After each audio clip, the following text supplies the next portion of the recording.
హరే కృష్ణ. మనకి కొద్ది రోజుల నుంచి ఒక న్యూస్ చూస్తూ ఉన్నాము. పరమ పవిత్రమైన తిరుమల క్షేత్రంలో అనంతకోటి బ్రహ్మాండ నాయకుడైన కలియుగ దైవమైన వెంకటేశ్వర స్వామి వారి యొక్క ఆలయంలో ఉండే ప్రసాదములలో కొన్ని తినకూడని పదార్థములన్నీ కూడా కలిసినవి అని భక్తులందరూ కూడా ఎంతో బాధపడుతూ ఉన్నారు. చాలా మంది మమ్మల్ని అడుగుతున్నారు, ప్రభుజీ మీ యొక్క అభిప్రాయం ఏంటి, దీని గురించి మీరు ఇంకా మాట్లాడలేదు, ఏదో ఒకటి చెప్పండి అని మమ్మల్ని మన యూట్యూబ్ మాధ్యమంగాను, మెయిల్స్ మాధ్యమంగాను, ఇన్స్టాగ్రామ్ మాధ్యమంగాను చాలామంది అడుగుతున్నారట. కొన్ని విషయాలు చాలా నిక్కచ్చుగా మా మనసులో ఉండే భావనలు మీతోటి పంచుకోవాలి అని మేము అనుకుంటున్నామండి. మీరేమనుకుంటారు అసలు మేము చెప్పిన విషయముల గురించి? తప్పకుండా కమెంట్ బాక్స్లో తెలియజేయండి.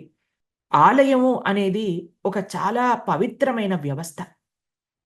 ఈ వ్యవస్థ ఏ విధంగానూ కూడా రాజకీయ నాయకులకి సంబంధించింది కాదండి. ఆలయము భగవంతుడికి, ఆ భగవంతుడి పట్ల ప్రేమగా స్వామిని కొలుచుకునే భక్తులకి సంబంధించినది ఆలయం. అందుకే ఆలయ వ్యవస్థ ఎప్పుడైనా సరే అండి భక్తుల దగ్గర ఉండాలి. తనల్ని నమ్మి ఆరాధన చేసే, శ్రద్ధ కలిగిన, సనాతన ధర్మాన్ని ఆచరించే పవిత్ర ఆచరణ కలిగిన వ్యక్తుల దగ్గర ఉండవలే. ఎప్పుడైతే మనం దాంట్లో రాజకీయాన్ని కలిపేస్తామో, ఎప్పుడైతే దాన్ని కమర్షియలైజ్ చేసేస్తామో, ఎప్పుడైతే దాన్ని ఒక హోదా చూపించుకోవడానికి ఒక మాధ్యమంగా వాడుతామో, ఎప్పుడైతే ఆలయంలో ఉండే సొత్తు మనము మన యొక్క సొంత కార్యముల కోసం వాడటం ప్రారంభం చేస్తామో, ఎప్పుడైతే ఇతర మతస్థులందరూ కూడా మన ఆలయ వ్యవస్థలోకి చొరబడతారో, ఈ విషయము నిజంగా జరిగిందా లేదా, ఎందుకు జరిగింది, ఈ విషయాలన్నీ పక్కన పెట్టండి. కానీ ఈ యొక్క విషయము ప్రతి ఒక్క సనాతన ధర్మాన్ని అవలంబించే వ్యక్తి ఆలోచింపజేయాలి. నిజంగా చెప్పాలి అని అంటే, ఇన్ని సంవత్సరాలు, ఇన్ని తరతరాలు మన ఆలయాన్ని మనం కాపాడుకోలేదా? మన ఆలయాలలో మనం పూజాది కైంకర్యములు చెయ్యలేదా? మన ఆలయంలో భగవంతుడికి అద్భుతమైన నైవేద్యములు పెట్టలేదా? ఉత్సవములు చెయ్యలేదా? ఈ రోజు మనకి ఎవరో ఒకళ్ళు వచ్చి ఆ ఆలయాన్ని పరిపాలన చేస్తేనే ఆలయం నడుస్తుంది అన్నట్టుగా లేదు కదండి. ముఖ్యంగా ఎవరైతే సనాతన ధర్మాన్ని మీరు చూడండి, ఇది చాలా లాజికల్ విషయం.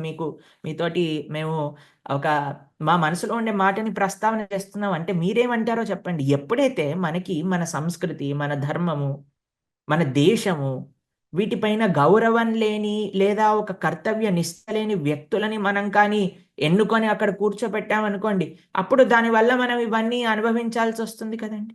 ఎప్పుడూ కూడా మన సొంత స్వార్థము, ఎప్పుడూ కూడా నేను బాగుండాలి, నేను బాగుండాలి అని ఆలోచిస్తే అలానే అవుతుందండి. కానీ ఎప్పుడైతే మనం ఒక్కసారైనా ధర్మం బాగుండాలి, దేశం బాగుండాలి, మన సనాతన ధర్మం ఇన్ని వేల కోట్ల సంవత్సరములు మన రాజులు, మన ఋషులు, మన మునులు, మన ఆచార్యులు ప్రాణాన్ని పణంగా పెట్టి కాపాడిన ధర్మాన్ని మనం ఈరోజు మనకి చాలా, ఇప్పుడు ప్రతి భారతీయుడికి కూడా చాలా పెద్ద ఒక ఏమంటామంటే ఒక కర్తవ్యం ఉన్నదండి. ఒక శక్తి ఉన్నదండి. దాన్ని ఓటు హక్కు అని అంటారు. మనం కర్తవ్యం ఉన్న వాళ్ళని, నిష్ట ఉన్న వాళ్ళని కూర్చోబెడితే మన ఆలయ వ్యవస్థ, మన ధర్మం అలా నడుస్తుందండి. లేదండి నాకు కావాలి, నేను బాగుంటే సరిపోతుంది, ధర్మం ఏమైనా పర్వాలేదు, దేశం ఏమైనా పర్వాలేదు అన్నప్పుడు మనం ఇలాంటివన్నీ ఇంకా మాట్లాడకూడదు ఇలాంటి విషయముల గురించి. మనము స్వామి యొక్క సేవ ఎంత జాగ్రత్తగా చేస్తామసలు. ప్రతి ఒక్క విషయము కూడా మీరు ఒక్కసారి ఆలోచన చేయండి. ఒక ప్రదేశంలో అంత వ్యవస్థ ఉన్న ఒక ప్రదేశంలో మనం బయట నుంచి ఏ వస్తువు తీసుకొని రావాల్సిన అవసరం లేదండి. సస్టైనబిలిటీ గురించి ఎంత మాట్లాడుకుంటున్నాం ఈరోజు. ఎన్ని ఆవులు, ఎన్ని ఎంత పాలు, ఎంత నెయ్యి. స్వామికి కావాలి అనంటే భక్తులు తీసివ్వరా అండి నెయ్యి? భక్తులు పాలు పితకడానికి రారా అండి? ఎన్ని మంది వాలంటీర్స్ వెళ్తున్నారు సేవ చేయడానికి. ఆవులను చూసుకోవడానికి ఎంతమంది రెడీ అవుతారు? గోశాలకి విరాళములు ఇవ్వడానికి ఎంతమంది రెడీ అవుతారు?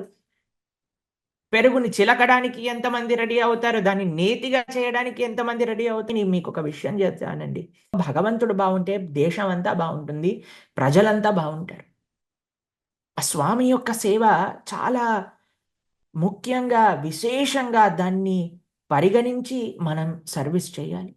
ఇప్పుడు చూడండి, అన్నిటికంటే పెద్దది ఏంటో తెలుసా అండి? ఎప్పుడైతే ఆలయం భక్తుల చేతిలో చక్కగా ఎవరైతే నిజాయితీ కలిగిన పరమ భాగవతోత్తములు, ఎవరైతే సాధువులు, అద్భుతమైన మఠాధిపతులు, భక్తులు వీళ్ళందరూ కలిసి ఎప్పుడైతే ఒక గ్రూపుగా వచ్చి మనం ఇలా చేద్దాం స్వామి యొక్క సేవలు, ఇలా చేద్దాం స్వామి యొక్క సేవలు అని కలిసి మాట్లాడుకొని ప్రభుత్వము సపోర్ట్ చేయాలండి. ప్రభుత్వం నిర్వహణ చేయకూడదు.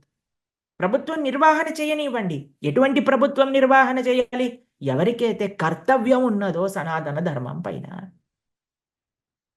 ఎవరికైతే అక్కడ ఉండే దైవం పట్ల రెస్పెక్ట్ ఉన్నదో, ఇన్ని కోట్ల సంవత్సరాలు వచ్చిన ధర్మాన్ని మనం భావి తరాలకు అందించాలి అని అన్నప్పుడు మన చేతుల్లో ఉన్నదండి. మనం దాన్ని జాగ్రత్తగా ఎవరిని మనం ఎంచుకుంటున్నాం, ఎవరిని మనం అక్కడ నిలబెడుతున్నాం. నిలబెట్టిన వాళ్ళు తెలుసుకోవాల్సిన విషయం ఏమిటి అంటే, ఎక్కడి నుంచి స్వామి యొక్క సేవకి పదార్థములు వస్తూ ఉన్నాయి. ఇంకొక విషయం మీ అందరితో ప్రస్తావన చేయాలనుకుంటున్నానండి. ఒకసారి ఆలోచన చెయ్యండి. తిరుమల లాంటి పరమ పవిత్రమైన క్షేత్రములలోనే అటువంటి కల్తీ జరుగుతుంది అని మీరు అనుకుంటే, కానీ మీరందరూ బయటికి వెళ్ళి తినే వివిధ ప్రదేశములలో ఏముంటుందంటారండి? అందుకే మనం ఎప్పుడు చెప్తాం అందరికీ, ఎక్కడ పడితే అక్కడ, ఎప్పుడు పడితే అప్పుడు, ఏది పడితే అది, ఎలా పడితే అలా తినకూడదు. ఉండే డబ్బులు మేము వాడుకుంటాం, ఆలయానికి మేము ఏం చెయ్యము అనే వ్యక్తులు మనకొద్దు. ఆలయాలు భక్తుల యొక్క చేతిలో ఉండాలి. భక్తులు చక్కగా ప్రేమగా భగవంతుని చూసుకుంటారు. భగవంతుడికి జరిగే కైంకర్యాలన్నీ కూడా, ఆ రిసోర్సెస్ అన్నీ కూడా చక్కగా ట్రాన్స్పరెంట్‌గా ఉండాలి.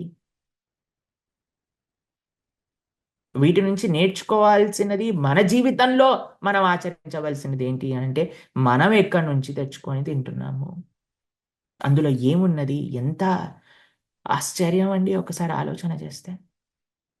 వీలున్నంత సాత్వికమైన భగవత్ ప్రసాదాన్ని మనము స్వీకరించడానికి ప్రయత్నం చేద్దాము. అయ్యో! మరి మేము ఇన్ని రోజులు వెంకటేశ్వర స్వామి ప్రసాదం అని తినేసాము. మరి మా పరిస్థితి ఏమిటి? ఏమీ పర్వాలేదు. చక్కగా ఒక గోశాలకెళ్ళండి. చక్కగా గోసేవ చేయండి. భగవంతుడికి ప్రార్థన చేయండి. గో సేవకు చక్కగా దానం ఇవ్వండి. గోమాతకి ప్రార్థన చేయండి. కేవలం ఒకసారి ప్రార్థన చేయకండి. ప్రతి వారము గోసేవ చేయడానికి వెళ్ళండి. సనాతన ధర్మం అంటే గోవుతో ఎంతో ముడిపడిన సేవ. కాబట్టి తెలియక చేశాం కాబట్టి అది పెద్ద తప్పు కాదు. అయినా సరే ప్రాయశ్చిత్తం చేసుకోవాలి అనుకున్న వాళ్ళు చక్కగా గోమాత సేవ చేయండి. సరిపోతుంది. ప్రాయశ్చిత్తం అయిపోతుంది. కానీ ఈ విషయాల గురించి మీరేమంటున్నారో ఒకసారి మాకు తెలియజేయండి కామెంట్ బాక్స్ ద్వారా. హరే కృష్ణ. ఓం నమో వెంకటేశాయ.